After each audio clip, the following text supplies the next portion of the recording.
Break के बाद आपके सामने हाजिर हैं अली ताहिर हमारे साथ मौजूद थे और फहमीदा उस वक्त मुस्तकिल फहमीदा कुछ कहना चाह रही थी अब अली ताहिर की बात पे। हाँ, मैं ये कहना चाह रही थी कि जिस तरह से अली ताहिर साहब बात कर रहे थे तो मुझे ऐसे लगा कि जैसे वो बैरिस्टर कम कोई पॉलिटिकल पार्टी के वर्कर ज़्यादा जज्बाती मुझे बहुत ज़्यादा लगे वो। और देखें, अदलिया का हुक्म तो आपको मानना है और उसके हवाले से जो है वो अदलिया को जो है जिन्होंने बजट देना है, जिन्होंने सिक्योरिटी देनी है, उन्होंने अपनी रिपोर्ट्स जो हैं वो अदलिया में जमा कराई हैं। और आपने देखा होगा कि अदलिया का मूड जो है उसके बाद थोड़ा थोड़ा बदला भी है, तब्दील भी हुआ है। और जो मैं पहले आपसे बात कर रही थी वो यही कह रही थी कि 90 दिन तो अब गुजर चुके हैं। और दूसरी बात यह है कि बहुत माजरत के साथ हमारी अदलिया का किरदार जो है वो कोई बहुत अच्छा नहीं रहा है। तारीख में बहुत कंट्रोवर्सीज रही हैं। एक मुंतखब वजीर आजम को फांसी चढ़ाया है, दूसरे को जो है खत ना लिखने पे घर भेजा है, तीसरे को अकामा पे घर भेजा है। तो ये सब हमारी अदलिया का तारीख का एक तारीख फहमीदा क्वेश्चन पूछ रही हूँ आज हमारे प्रोग्राम में, तो आपसे भी पूछती हूँ। हम ये मान रहे हैं कि बहुत सारी चीजें जो हैं वो गलत हुई हैं माजी में, पहले क्यों नहीं अदलिया के किरदार के हवाले से, नहीं बात मुसलसल हो रही है, नहीं बात होती रही है, बात होना अलग बात है। अगर चाहते तो अमेंडमेंट पहले भी कर सकते थे, जिस अमेंडमेंट की अभी बात कर रहे हैं तो बुला लेते हैं तौहीन अदालत में। प्रॉब्लम तो ये भी है ना। और दूसरी बात जो वो ये कह रहे हैं कि सुप्रीम कोर्ट जो है वो है, तो मैं ये बता दूं कि पार्लियामेंट, जो लोग भी लॉ के स्टूडेंट्स हैं या जिन्हें पता है, तो पार्लियामेंट जो है वो सबसे सुप्रीम इदारा है। ठीक है, पार्लियामेंट जो है वो माँ है। आइन भी, कॉन्स्टिट्यूशन भी किसी ने नहीं बनाया है, पार्लियामेंट ने बनाया है। और सुप्रीम कोर्ट जो है पार्लियामेंट का इस्तेकाक नहीं ले सकती है, उनके अपनी लाइंस हैं। और ये एक और बहुत प्रॉब्लम है ना हमारे यहाँ, ये हमारी रेड लाइन है, वो हमारी रेड लाइन है। रेड लाइन सिर्फ और सिर्फ आपकी रियासत होती है, रियासत आपकी रेड लाइन है, इंटीग्रिटी रियासत की, सलामती उसकी जो है वो रेड लाइन है। इस वक्त सबको सोचना होगा। जब जो है वो एक बात हो रही थी कि आप फुल बेंच बना दें, फुल बेंच वहां बना नहीं है। जब जो है वो बेंच टूटते रहे, इतना ऑलरेडी कंट्रोवर्शियल ये मामला होता गया है। जो मैं कह रही हूँ कि 63A से ये मामला शुरू हुआ है, जो यहाँ तक महासराई तक ये मामला पहुंचा है। तो बात ये है कि इसको भी तो देखना चाहिए ना। मौजस जज साहिबान, चीफ जस्टिस साहब को भी ये मामला देखना चाहिए। उन्हें भी मामले की संगीनी का अंदाजा हो रहा है। जब भी उन्होंने कहा था कि आप लोग बैठ के जो है वो बात करें, कोई नतीजा निकालें। और मसला यही है कि हम मुसलसल ये चिल्ला रहे हैं, आप मुसलसल अपने प्रोग्राम में चिल्ला रही हैं कि भाई आप लोग बैठ के बात क्यों नहीं कर रहे हैं। ये कोई नर्सरी के, मैट्रिक के, इंटर के बच्चे हैं जो सुप्रीम कोर्ट पहुंचना पड़ रहा है। जो हमारा तज्जिया है, मुझे ऐसा लग रहा है कि, और हकीकत भी है कि इमरान खान साहब का फिर बयानिया कहाँ जाएगा। बहुत सारे बयानिया उनके वैसे पिट गए थे, लेकिन ये वाला बयानिया बड़े स्ट्रॉन्ग जो चाह रहा था इलेक्शंस के हवाले से, तो ये आखिरी इस वक्त एक चीज है जिसको अगर वो पीछे हटते हैं तो वो फिर अवाम को क्या जवाब देंगे। यास्मीन राशिद साहिबा की आज आपने प्रेस कॉन्फ्रेंस सुनी होगी, उन्होंने साफ कहा कि हमारे वर्कर्स जिन जिनको टिकट्स मिली हैं वो इलेक्शंस के लिए बिल्कुल राजी हैं। बल्कि उन्होंने मरियम नवाज साहिबा के भी जिक्र कर दिया कि वो भी मेरे हल्के से हैं और हम लोग एक ही हल्के से खड़े हो रहे हैं। तो आइए जी, आइए मैदान में इलेक्शंस वो तो देखें, सियासी बयानबाजियां आप करें, सियासतदानों का काम होता है, सियासी मैदान में आप लड़ें, वो बात सही है। लेकिन अगर पाकिस्तान के लिए खान साहब कुछ लचक दिखाते हैं, पाकिस्तान के लिए अगर जो है हुकूमत कोई लचक दिखाती है, तो मेरा नहीं ख्याल, और मेरे ख्याल से ये किसी की भी जीत नहीं है, किसी की भी हार नहीं है, ये पाकिस्तान की जीत होगी। देखिए, सियासतदानों को मफामत करना पड़ती है, मुज़ाकरात ठीक है, मफामत करना पड़ती है। मुझे ये बताइए कि 14 मई को तो इलेक्शन ये है तो इलेक्शन ईयर ना जी, बिल्कुल इलेक्शन ईयर है। इलेक्शन ईयर में होते हुए ये तमाम पार्टीज चले एक वक्त में इकट्ठे होकर कह देती हैं जनाब एक साथ इलेक्शंस हो जाते हैं। कहीं पे आपको कोई कंपेन नजर आ रही है, कभी कहीं कोई इनका नजर आ रहा है कि ये कोई इलेक्शंस के मूड में? दूसरी तरफ तो पीडीएम की पार्टी इलेक्शन मूड में नजर भी नहीं आ रही। मुझे तो ये लग रहा है कि यही सूरत हाल रही। देखिए, अगस्त ने वैसे भी ये इनको 13 अगस्त आईनी तौर पर इस हुकूमत की जो है वो डेट होगी, जिसके बाद निगरान सेटअप को आना ही आना है और इनको तहलील करना ही करना है। और उसके बाद जो है वो अक्टूबर में इलेक्शंस होने चाहिए। हाँ, तो 1-2 महीने आगे पीछे किए जा सकते हैं, लेकिन अगर यही महासराई रही, यही सूरत हाल रही, तो अक्टूबर में भी इलेक्शन नजर नहीं आ रहे, और 14 मई को तो इलेक्शंस का कोई सवाल अब पैदा ही नहीं होता, क्योंकि देखें जिन्होंने बजट पैसे देने वो पैसे नहीं दे रहे, उन्होंने अपनी रिपोर्ट जो है वो चलेंगे, जमा पैसे करा ना दी है। देने वाली बात पे भी आ जाते हैं, इलेक्शन कमीशन की बात करते हैं, और पीटीआई की तरफ से बहुत, मैं वो लफ्ज इस्तेमाल नहीं करना चाह रही जो इलेक्शन कमीशन के हवाले से कहा जाता है। क्या समझती है कि इदारा इलेक्शन करवाने के लिए है, क्या उसके कोई बजट नहीं होते? नहीं, क्या देखिए उनके पास इलेक्शन कुछ नहीं कमीशन होता? का काम, देखें इलेक्शन कमीशन का काम हल्का उन्होंने- बंदियां, सेंसस, कोई भी उनके पास अभी हल्का बंदियां भी रेडी नहीं है, कोई चीजें इस वक्त उनके पास, वो करते क्या है, नहीं, क्या देखिए, उनका इलेक्शन सेटअप है? कमीशन का काम ये है, उन्हें अदलिया ने कहा कि जी आपने इस डेट पर इलेक्शंस करवाने हैं, उन्होंने जो है वो उसका स्केड्यूल जारी कर दिया, सारा जो उनका काम है। लेकिन फंड्स देना किसका काम है? फंड्स देना इलेक्शन कमीशन का काम नहीं है, उनके पास अपने फंड्स तो नहीं है, वो हुकूमत से मांगेंगे, उनके वो सिक्योरिटी वो तो नहीं प्रोवाइड कर सकते, सिक्योरिटी इदारों से वो मांगेंगे। जब वो दोनों नहीं तैयार हो रहे, तो आप मुझे बताइए कि जो इतने सेंसिटिव एरियाज हैं हमारे, वहां पर जहां पर सिक्योरिटी की बहुत ज्यादा जरूरत होती है, तो वहां पर वो किस तरह से इलेक्शन कराएंगे? उनका तो अमला ही जा सकता है ना, और फिर अमले को जो जिस तरह से उन्हें अलाइन करना होगा, जिस तरह से सारी चीजें होंगी, ये सब करने के लिए उनको फाइनेंस चाहिए। इलेक्शन कमीशन का काम जो है, इलेक्शन कमीशन एक बॉडी है, एक बॉडी है जिसका काम जो है वो उस इलेक्शन को परफॉर्म करवाना है, लेकिन उसके लिए जो मशीनरी है, जो फाइनेंस है, जो सिक्योरिटी है, वो कौन प्रोवाइड करेगा? वो तो अपनी जाके अदालत में जमा करा देंगे। अब वो गन पॉइंट पर तो जाके इलेक्शन नहीं करवा सकते ना। अच्छा, आगे जो इसके कॉन्सिक्वेंसेस नजर आ रहे हैं, तो मुझे ये बताइएगा कि इस वक्त आगे तहरीक इंसाफी कह रही कि अगर मामला हल नहीं होते तो फिर हम फिर रोड पे सड़कों आ पे आ जाएंगे जाएंगे। जी। आगे वो कह रही जी लॉन्ग मार्च। इसके अलावा हमें टीएलपी भी बड़ी एक्टिव सी नजर आ रही है, उनके भी बयानात हमें नजर आ रहे हैं जी। और उस पार्टी के बारे में कहा जाता है जी कोई पुश करता है तो ये चीजें वो आगे लेके जाते हैं, माजी में चीजें देख चुके हैं। क्या समझती हैं कि बहुत बड़ा कोई तसादुम की कैफियत आगे पैदा होगी, नहीं। या फिर राना सनाउल्लाह साहब जैसे कह रहे हैं कि इमरजेंसी नाफिज होने के खतरात नजर आ रहे हैं? नहीं, आपका तजिया इमरजेंसी कहते नहीं, हैं? मुझे नहीं लगता कि इमरजेंसी वगैरह नाफिज होगी। और दूसरी बात यह है कि देखिए उन्होंने पहले ही कह दिया है, आपकी एस्टेब्लिशमेंट पहले ही कह चुकी है कि हम पॉलिटिकल हो चुके हैं, ये मामला आप खुद जो है वो अपने निपटाएं, और मुस्तकिल जो है फवाद चौधरी इंस्टिगेट कर रहे हैं। अभी 2-3 दिन पहले भी मैंने उनका बयान सुना है कि जो है वो इस्टेब्लिशमेंट को साथ बैठना चाहिए, साथ बिठाना चाहिए, ताकि फिर उनके पास फिर से उनके पास जो है वो ऑब्जेक्टिव हो। वैसे ही वो इस्टेब्लिशमेंट को हर वक्त अपने निशाने पे उन्होंने रखा वही है, और मुस्तकिल जो है आपको पता ही है जो उनके नाम उन्होंने रखे हुए हैं, कुछ लोगों को उन्होंने टारगेट इंस्टिगेट किया हुआ है, और जो रिटायर हो चुके चीफ ऑफ आर्मी स्टाफ वो उनके जो है वो निशाने पर वैसे ही आ गए हैं। सब कुछ उन्होंने किया, इन्होंने कुछ नहीं किया। तो अब ये प्रॉब्लम है। और दूसरी तरफ जो एक और बड़ा जो प्रॉब्लम मुझे नजर आ रहा है वो ये है कि तहरीक इंसाफ ने 12-13 महीने में अपने वर्कर्स को थका दिया है, बेतहाशा थका दिया है, और वो पूरी फोर्स लगा चुके हैं। उन्होंने जो अपने ट्रम्प कार्ड्स थे वो सारे खोल दिए हैं, सारे अपने पत्ते जो हैं वो खोल चुके हैं।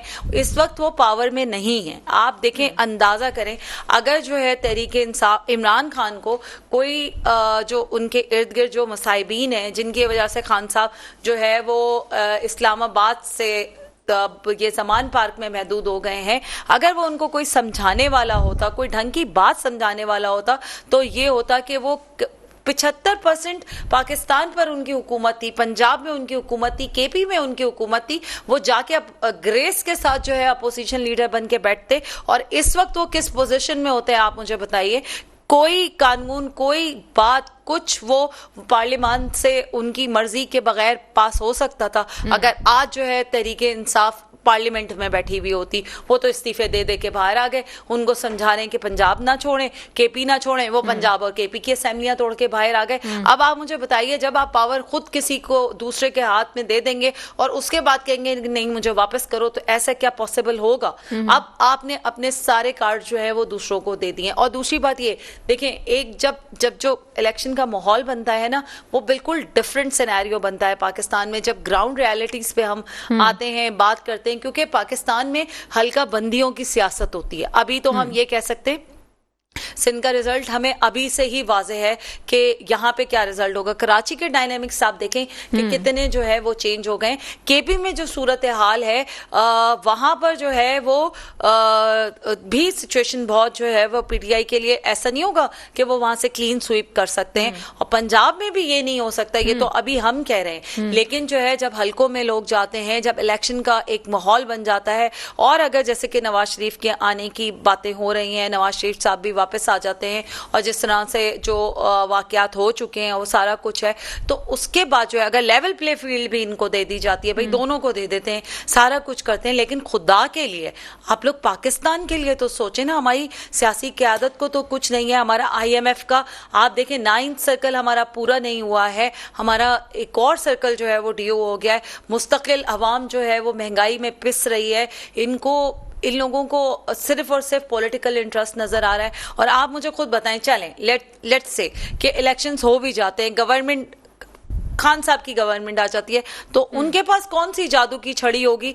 जिससे जो है वो जो 4 साल में वो जो कुछ नहीं कर सके वो अब कर लेंगे। उन्होंने कितनी स्ट्रैटेजीज उनकी गलत साबित हुई थी। जो उनके 100 दिन का प्लान था सुपर फ्लॉप हुआ था, और ये उनके ही कॉन्सिक्वेंसेज हैं जो हम आज तक भुगत रहे हैं। तो ये सारे मामला, ये जो PDM का आना था वो भी कोई अच्छी चीज नहीं थी कि इमरान खान साहब की गवर्नमेंट चल रही थी। अगर वो थोड़ी और चलती रहती तो मेरे ख्याल में मकबूलियत के गिराफ वो ना रहता। और इस वक्त भी जो मौजूदा हालात हैं उसमें जैसे शाहिद खान अब्बासी साहब पहले कह चुके हैं, वजीर आजम का उम्मीदवार आपको कोई नजर नहीं आना, मैं क्या आपको कोई भी नहीं मिलने वाला। बड़ा इंपॉर्टेंट और बारीकी है इसके अंदर।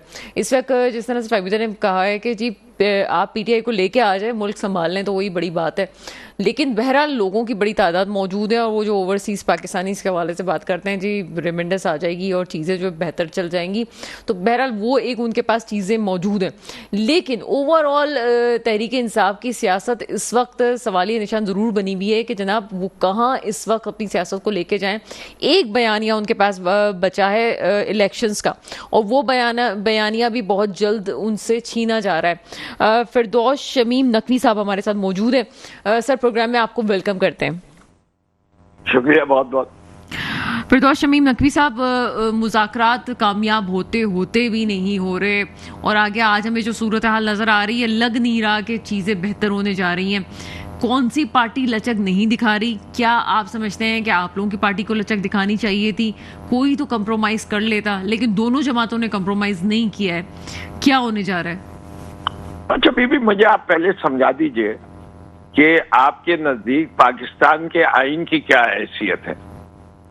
सर, आइन सबसे ज्यादा सुपीरियर है, जाहिर सी बात है। तो छोड़ दीजिए ना, मेरी जमात की बात कीजिए ना उनकी बात कीजिए, आइन की बात करते हैं। आपके लिहाज से आइन इलेक्शन के बारे में क्या असेंबली डिसॉल्व करने का हक है चीफ मिनिस्टर को? और जब चीफ मिनिस्टर ने असेंबली डिसॉल्व कर दी थी और गवर्नर साहब नहीं मान रहे थे, तो उनको केयर टेकर सेटअप भी नहीं बनाना चाहिए था। जब उन्होंने केयर टेकर सेटअप बना दिया तो इसके माने उन्होंने चीफ मिनिस्टर की बात मान ली।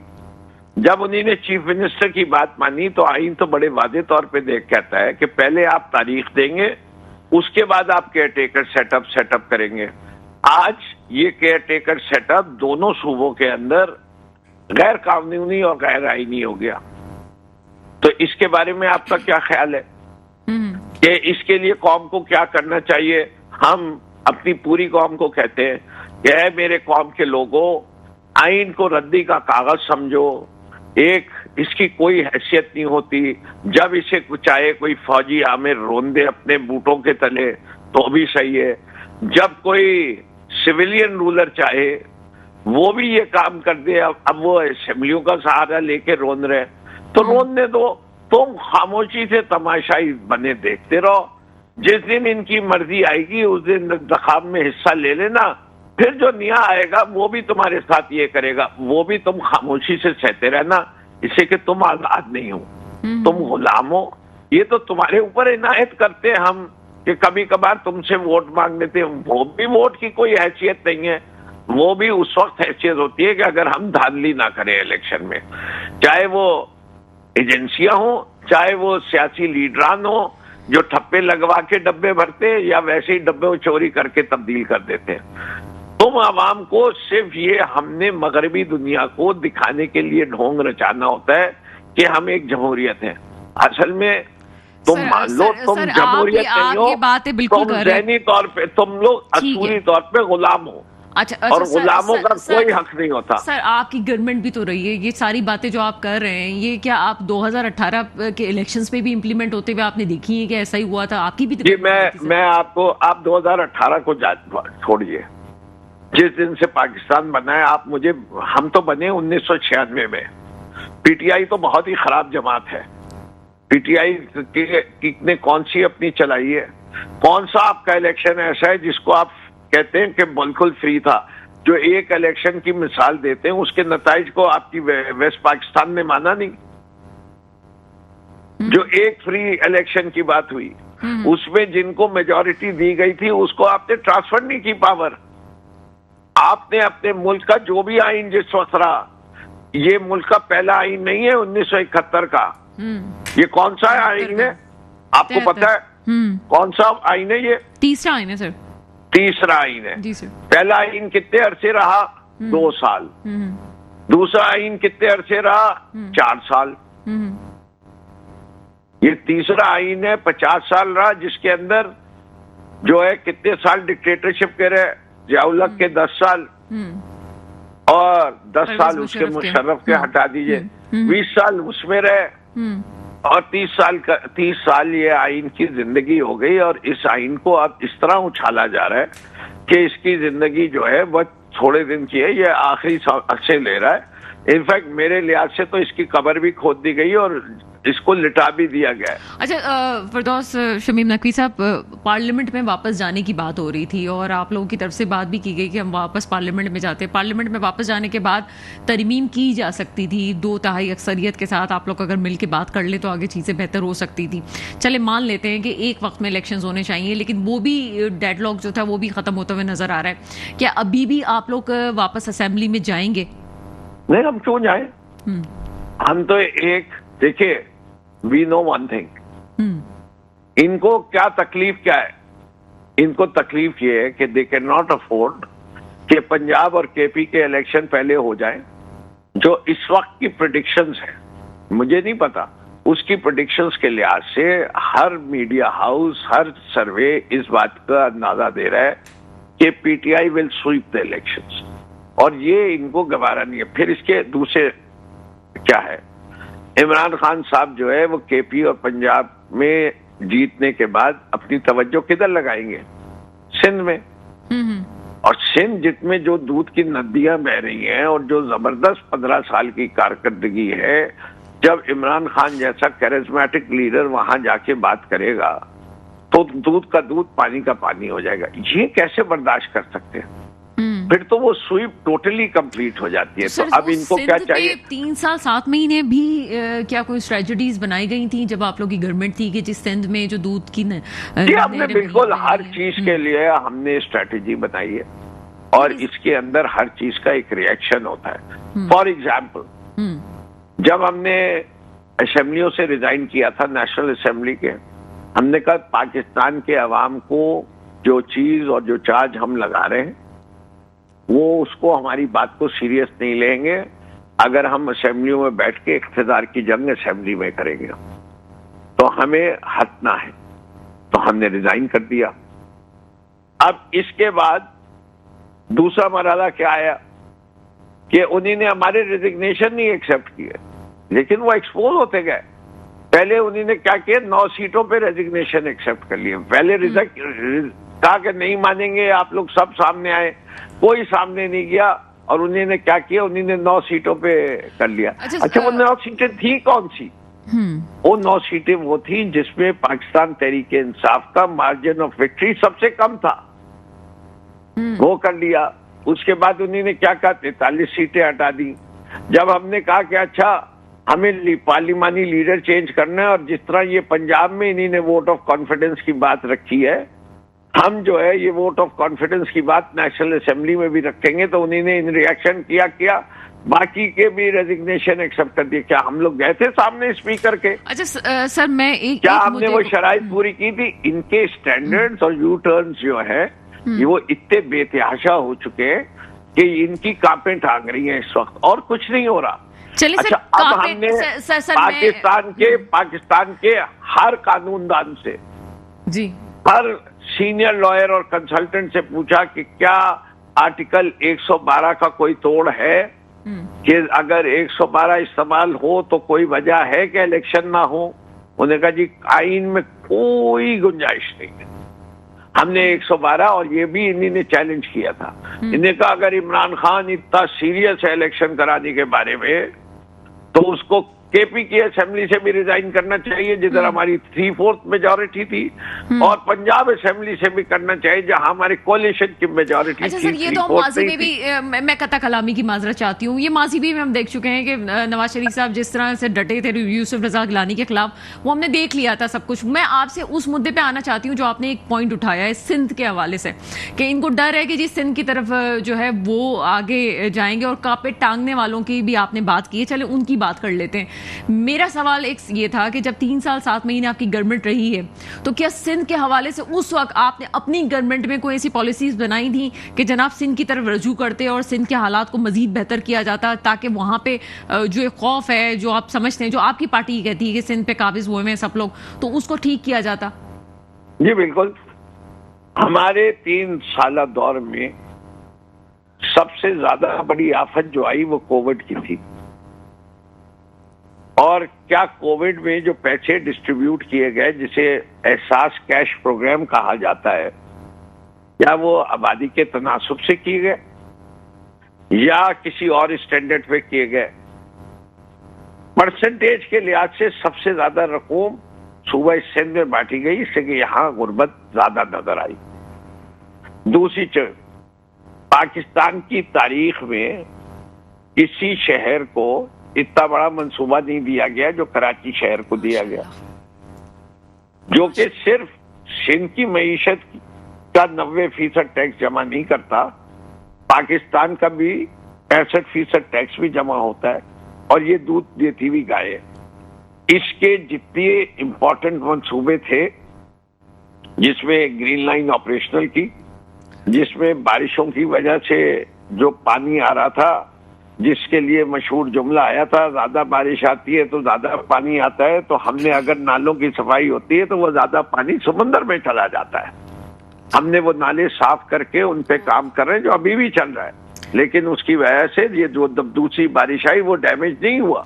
अच्छा फिरदौस शमीर नकवी साहब, मैं चाहती हूँ कि आप मेरे साथ ही रहिएगा। मैं कुछ कमेंट करना चाह रही है फहमीदा जी। फहमीदा, मंसूबों की भी बात हो रही है, मैं बस वो पूछना चाह रही हूँ, और मैं हैरान हो रही हूँ कि जिस पीटीआई को कराची ने इतना दिल खोल कर वोट दिया था 2018 में, वो जो है वो कहाँ उसकी जो क़यादत है, जो इतनी सीटें कराची से ली थी उन्होंने, वो कहाँ पर नज़र आ रही है? किस हलके में आपको नज़र आई है?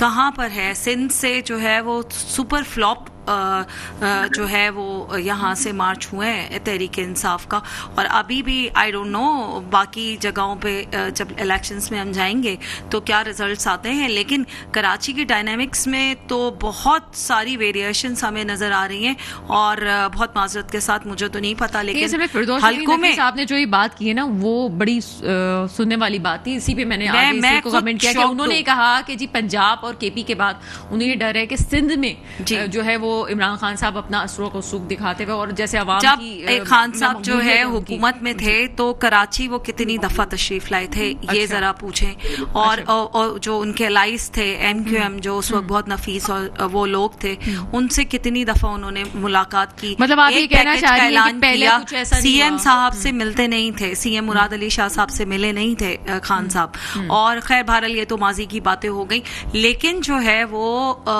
कहाँ पर नजर आ रही है तहरीक इंसाफ? कराची में कौन से अपने हलकों में इन्होंने काम किया? ये नालों की सफाई और ये वाले सारे, कोई ऐसा प्रोजेक्ट नहीं है जो तहरीक इंसाफ या फेडरल गवर्नमेंट का ये प्रोजेक्ट था। कराची को तो फेडरल गवर्नमेंट जब थी तहरीक इंसाफ की, तो बहुत माजरत के साथ कुछ भी नहीं दिया था। पैकेज का ऐलान हुआ था, लेकिन वो पैकेज दिया तो नहीं गया था। तो ये है बहुत सूरत हाल बड़ी खतरनाक है कराची में, तो हैरत हो रही है मुझे। अच्छा जी, फिरदौस शमीम नकवी साहब कुछ कहेंगे? पहले मुझे जरा तारुफ करा दीजिए, कौन खातून बात कर रही थी, किस जमात की थी? नहीं सर, जमात की नहीं है, सीनियर सहाफी है फहमीदा यूसुफी साहिबा हमारे साथ मौजूद है। अच्छा जी, पहली चीज है फहमीदा बीबी, महमूद मौलवी साहब का इलेक्शन कब हुआ था?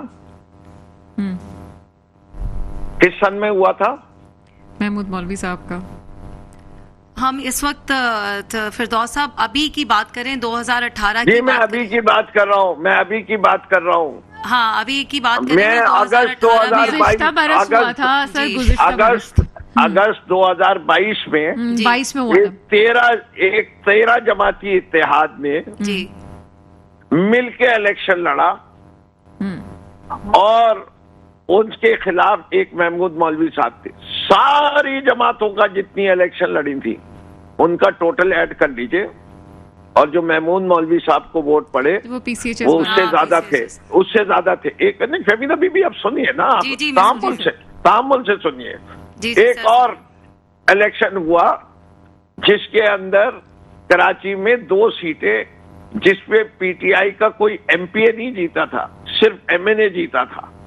उसके ऊपर उन्हीं ने इलेक्शन करवाए, वो भी लड़े पीटीआई। जो कोरंगी की सीट है, जो अकरम चीमा साहब की सीट थी, वहां जहां इमरान खान, उनके खिलाफ लड़े कौन?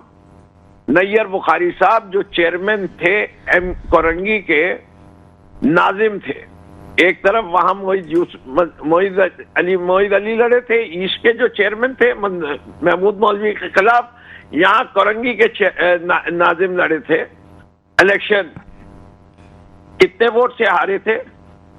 उनको पड़े थे 14,000 वोट। और इमरान खान के नाम पे कितने वोट पड़े थे? 58,000 वोट। कितने का फर्क हुआ? 43,000 वोट का। तीसरी सीट जिसके ऊपर इमरान खान लड़े थे और उनके मुकाबले में पीपीपी खड़ी हुई, वहां पीपीपी का जो विक्ट्री मार्जिन है और जितने जगह पे वो इलेक्शन चैलेंज हुआ और जो मीडिया पे वीडियो दिखाई गई, वो आप भूल जाती हैं। और जो पीटीआई ने बेड़ागर्क किया है शहर कराची का, असल में कराची जो है वो तो वफाक का शहर है, उसका सूबे से क्या ताल्लुक है? वो भी सूबे सिंध से कोई ताल्लुक है? जो 15 साल से सूबे सिंध पे हुकूमत कर रहे हैं, उनसे क्यों पूछना चाहिए? टाइम की कमी है, उनसे तो पूछे ही नहीं कि शहर कराची में 2007 के बाद से पानी की एक बूंद का इजाफा नहीं हुआ। 2004 से इस शहर के अंदर सीवरेज का एक कतरा ट्रीट नहीं होता, पूरा सीवरेज खुले समंदर में डाल दिया जाता है। लेकिन आपकी सहाफत में ये सवाल कोई पूछे जाते, जिस share में 22,000 बसें थी, वो घट के जो हैं वो रह गई 4,500। कराची शहर के अंदर कोई बस ऐसी नहीं है, कोई बस ऐसी नहीं है जो 15 साल से कम पुरानी हो। लेकिन सहाफियों के मुंह पे तो या उनकी जेबों में पैसे आ जाते हैं, लिफाफे पहुंच जाते हैं, इसलिए वो पूछते नहीं है। इसीलिए जो करप्शन का बाजार गर्म हुआ है, जो बिल्डिंगें गिरती हैं, उसके ऊपर बहुत शुक्रिया। फिरदौस शमीम नकवी साहब हमारे साथ मौजूद है, फहमीदा यूसुफी साहब भी हमारे साथ मौजूद थी। मैं आपके मौक़िफ़ को लेती, लेकिन इस वक्त की कमी है। और लेकिन आज जो फिरदौस शमीम नकवी साहब ने जाते हुए बात की, शायद जो है वो हमारी पंजाब की जो हमारी यास्मीन राशि साहिबा है, उनके अगर बयान को सुन लिया जाता, सबसे ज़्यादा सहाफ़ियों के उन्होंने फेवर पे बात की और उन्होंने कहा जी सहाफ़त होगी तभी तो मुल्क चलेंगे, तभी तो सब कुछ होगा, उनकी आज़ादी पे बात की। लेकिन बहरहाल इख्तलाफ राय हो सकता है पार्टीज के दरमियान, मुल्क के सुतून को नहीं भूलना चाहिए और सहाफत और सहाफ़ियों की कुर्बानियों को भी याद रखना चाहिए। दुआ बस यही है जाते हुए कि मेरे मुल्क पे वो हुक्मरान आए जो वाकई मेरे मुल्क की हिफाजत करें, इसके मुस्तकबिल की हिफाजत करें। इसके साथ ही प्रोग्राम का वक्त खत्म होता है, मुझे इजाज़त दीजिएगा। खुदा हाफिज़।